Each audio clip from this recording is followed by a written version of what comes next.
Is it true that a policeman, a state policeman, can become a pastor?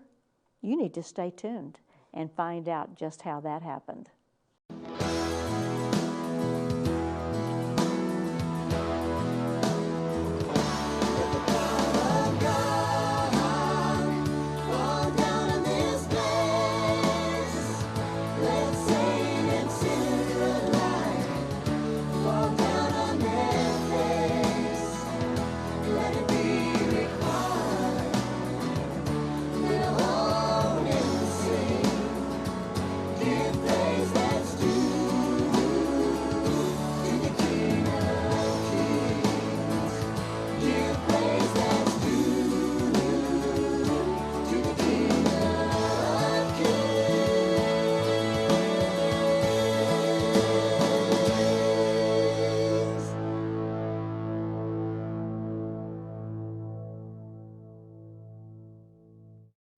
Welcome to God Answers Prayer. I'm Linda Tiano, your host today. And today as we begin, I want to go to the book of Proverbs chapter 3, verses 5 and 6. Trust in Yahweh completely and do not rely on your own opinions. With all your heart, rely on Him to guide you, and He will lead you in every decision you make. Trust is a big word, but it is the key to being able to totally rely on Yahweh. Our guest today has experienced this scripture in his own life. Pastor Forrest and Jackie Smith of Berean Baptist Church are here to share their story. We'll be right back after this. Well, welcome back. I'm here with Forrest and Jackie Smith and the Berean Baptist Church here in Albuquerque. It's good to have you guys. Nice to meet you. Welcome to God Answers Prayer. Yes, He does. So tell us a little bit. So Jackie, share a little bit about yourself. I grew up in Gallup. Okay. Thought I would never leave Gallup, and ended up getting married and moving here about 4 years ago. And I'm loving it, and now the pastor's wife, and I'm really loving it. Good. It's wonderful. Wonderful. Yes. Now, Pastor, you've had a varied background. Yes. You didn't grow up in a Christian family, right? No, I did not. Okay, so tell us about that. Born in California, but my family moved here when I was 4. Oh. And it was in Grants, New Mexico that we lived there. And we didn't go to church. I think we went to church maybe 3 or 4 times that I can remember in my life. Now, when I was a kid, I always thought I was a Christian. Didn't know any different. And probably 1972 or so, our family moved to Albuquerque and went to school there. Ended up graduating from high school at Sandia. Went to UNM for a year, and then I joined the state police and went into state police in 1981. And was stationed over in Gallup, New Mexico. And then in Gallup, I met a gal that she was a state police dispatcher at the time. And we started dating and decided we wanted to get married in 1984. Her name was Julie. And her parents were Christians, and they went to a church in Santa Fe, Temple Baptist. Oh, okay. And Bill Whitehead was the pastor. Lots of people knew Bill. And they said, if you're going to get married, you're going to have to go through marriage counseling classes. So we did, and during that time, of course, which is basically the plan of salvation is what that was, and we were led to the Lord through Bill Whitehead, accepted the Lord, and got baptized out of Temple Baptist there in Santa Fe. And so started as a Christian back then, moved to Gallup, where I was stationed, and didn't get into church like I should have back then. Kind of drifted for a few years, and as we moved and I got promoted in state police, God got a hold of me a few years later when I lived up in Espanola after some tragedies that happened around us, and got a hold of me and convicted me to get back into church, so I did. And started serving the Lord, started teaching classes and stuff for young kids. And we eventually moved to Albuquerque. We ended up at Berean Baptist Church. And I started teaching, and the Lord led me to start preaching.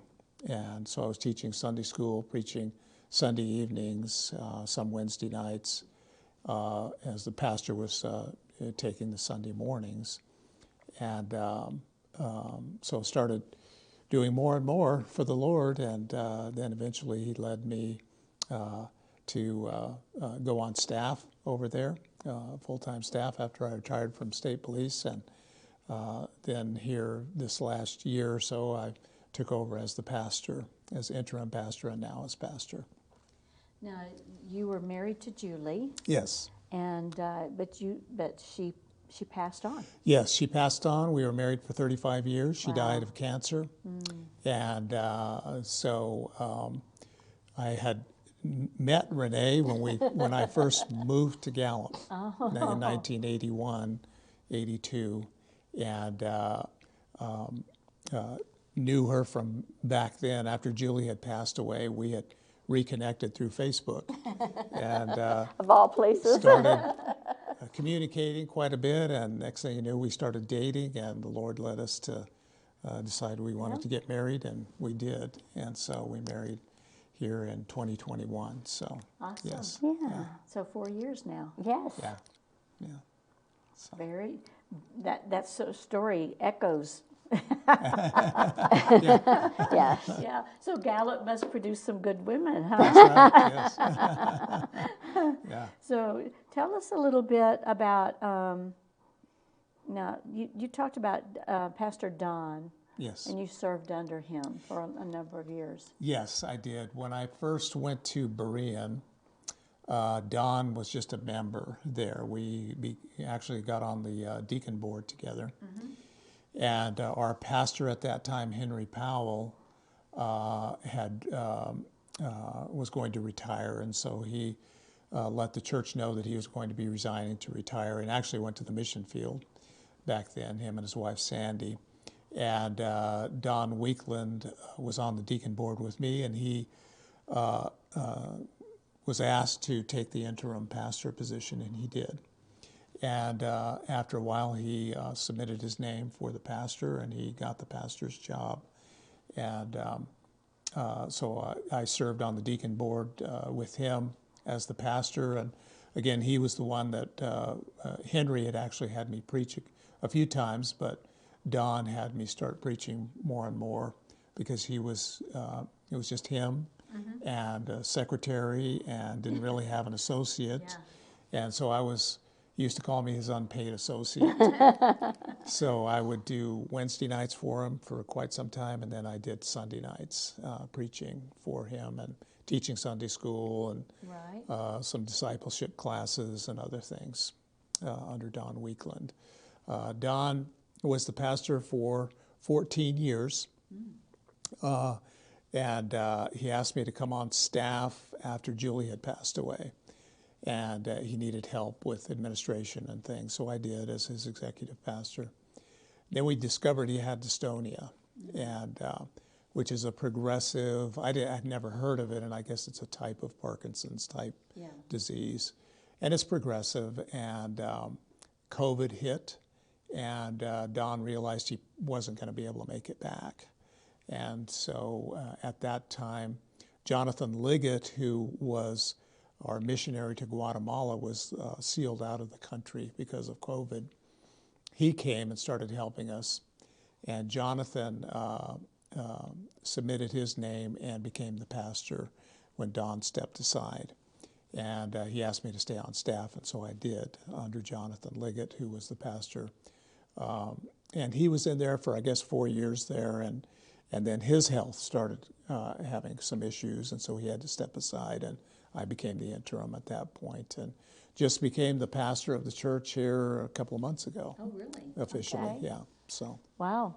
yeah. That was the a lot of steps in that preparation, Yes. huh? Yes. Absolutely.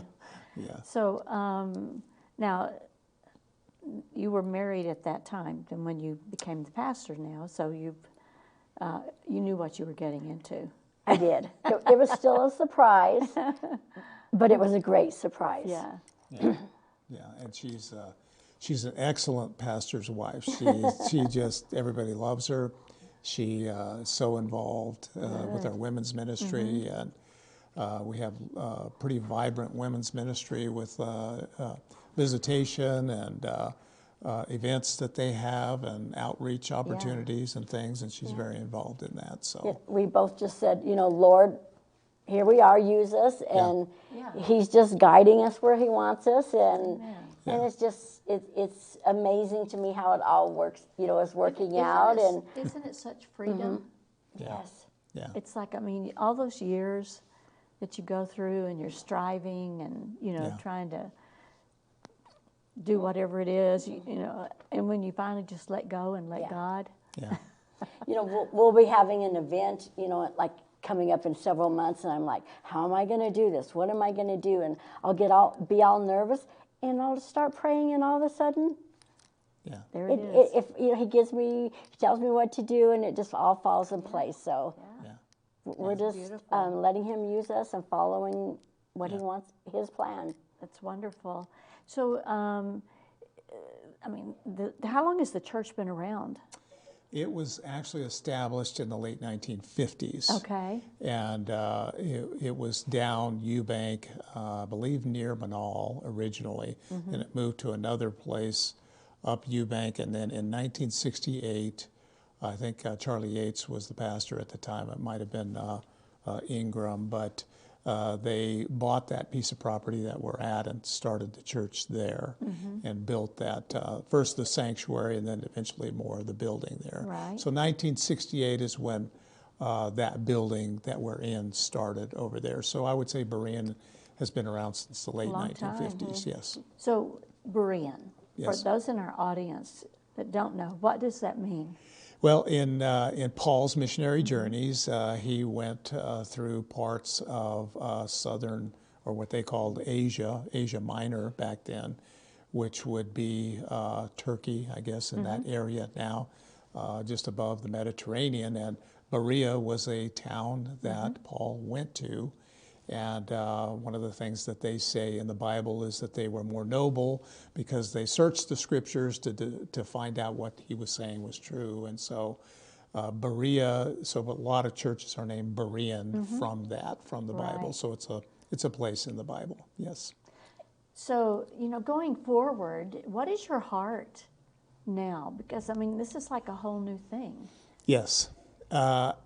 I think what I want to do is we're currently going through the process of doing our vision and our mission for the church and goals to try and achieve those things. And the thing that God, I believe, has led me to and led us to is to establish a vision of loving God and loving people.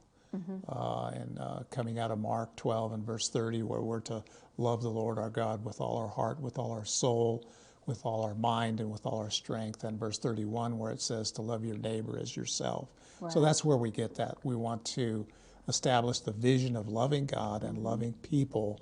And we have a mission statement kind of surrounding that. And we're establishing goals.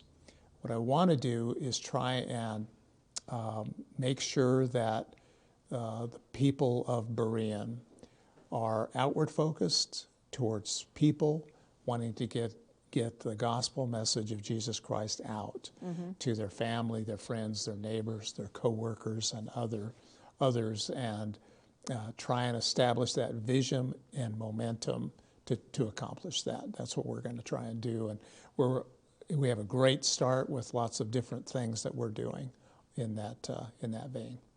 That's wonderful. Well, those of you that are watching today, number one, I'm going to ask you, please pray for Forrest and Jackie and the Berean Baptist Church. It's so important to pray for our congregations, wherever you are. But there's so many that are good ones, and there are people out there that need a place, to find a place where they fit and where they can grow and prosper, not only in the faith, but in so many areas of life.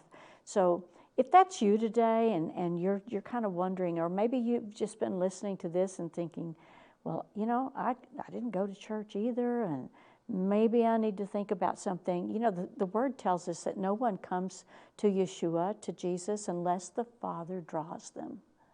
And so that's Him. That's Him drawing you because He loves you and you're His child, and He has a plan and a purpose for your life. So this is a time that He's drawing you to Himself. And, you know, it's your decision. You're not being forced to do anything, but it's His love that draws you. And so today, if that's you, you know, really, it's very simple. Just say, I believe. I believe that you died for me. I believe that you died and you shed your blood to put away my sins. And I am now confessing you as my Lord and my Savior. And I will, with your help, confess you before men. And, you know, it's so simple, and yet it's so life-changing. And call us. The number's there on the bottom of the screen. We've got prayer partners that will pray with you. We want to make sure you get a Bible. We'll be right back after this.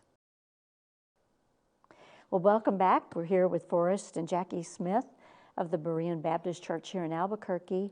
And so going forward, let's talk about the demographics in your church. I mean, a lot of churches have aged and they haven't had new people coming in or youth. How is it with Berean Baptist? Well, our congregation is a little older.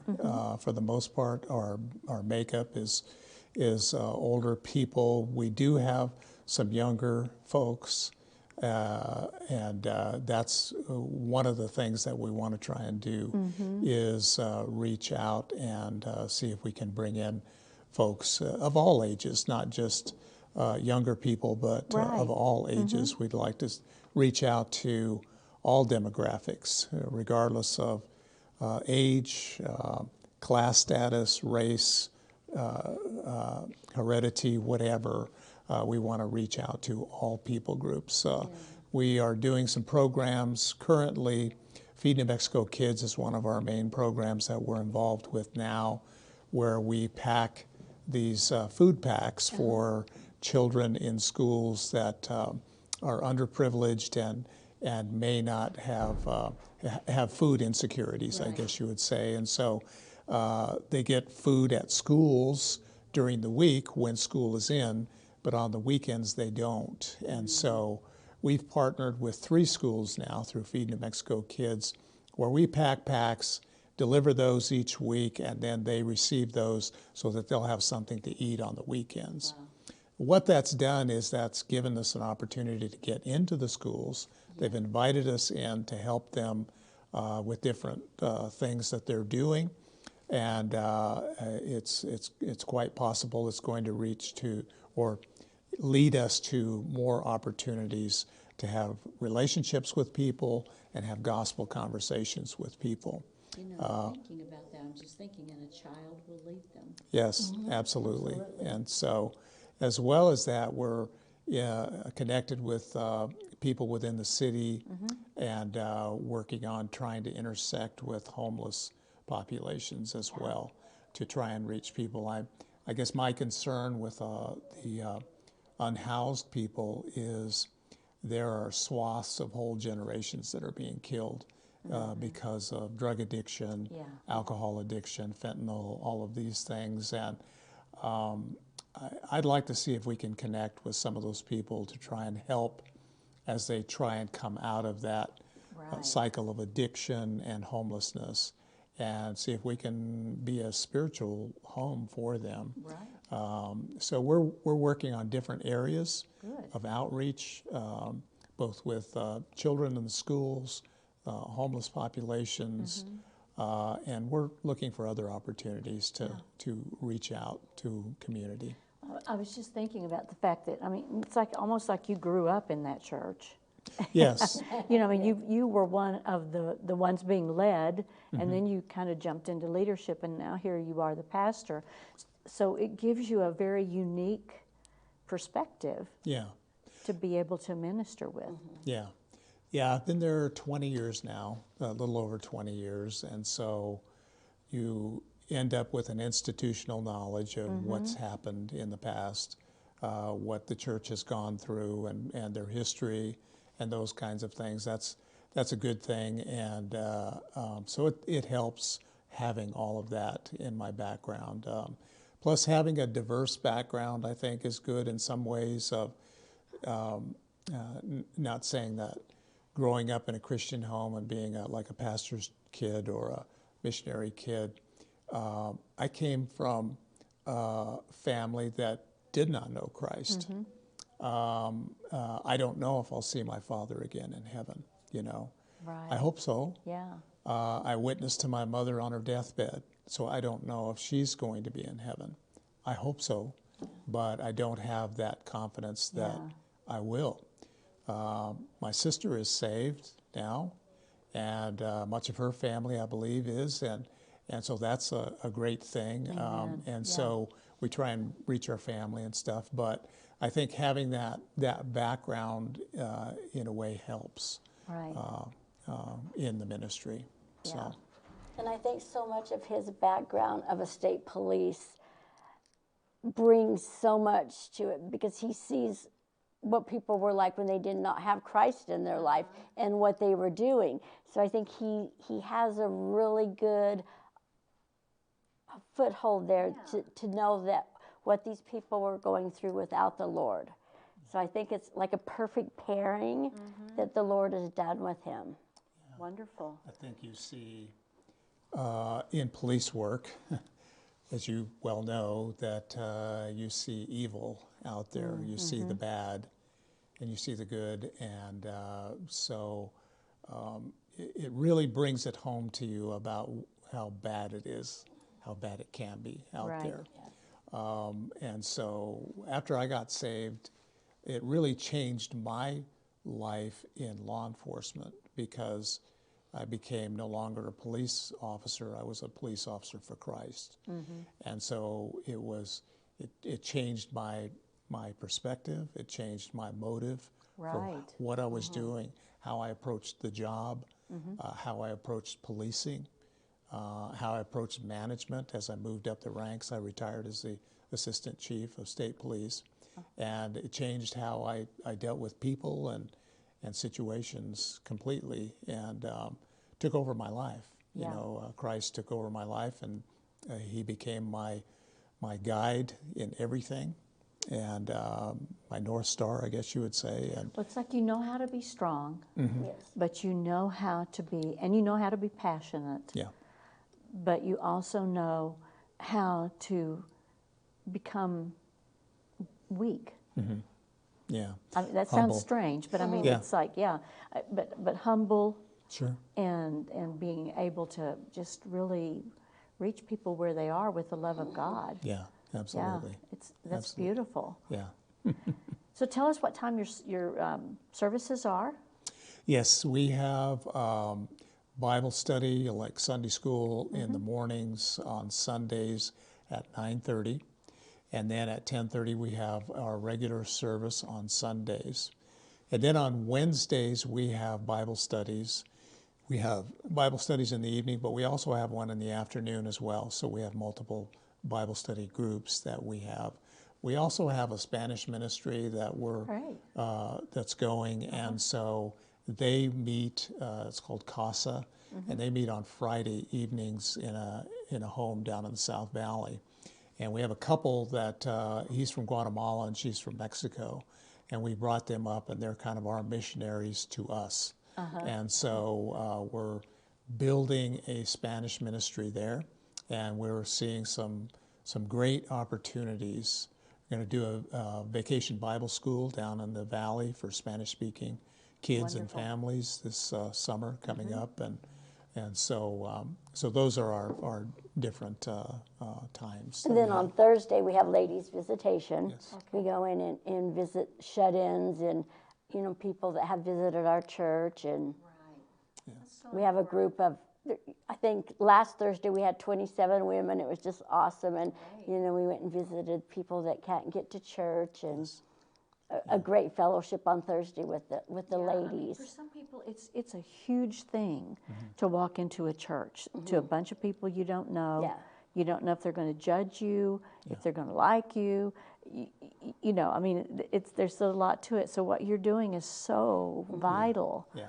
Yeah. And I think most every person that I've talked to that comes and visits our church will say that's one of the friendliest churches I've ever seen. Awesome. So if you come to Berean Baptist Church, you're going to be loved. You'll be welcomed, and you'll feel welcome at Berean Baptist. Great, great. Thank you so much for coming and sharing with us today. Absolutely. It's been a delight to meet you. And for those of you out there, again, if you need prayer, we've got wonderful prayer partners that will pray with you. I mean, they love to pray, and they want to love on you with the love of God. So give us a call. And as we finish up here, may the Lord bless you and keep you. May he make his face to shine upon you. May he lift up his countenance upon you and give you his everlasting peace. Shalom, shalom. Thank you for joining us today on God Answers Prayer.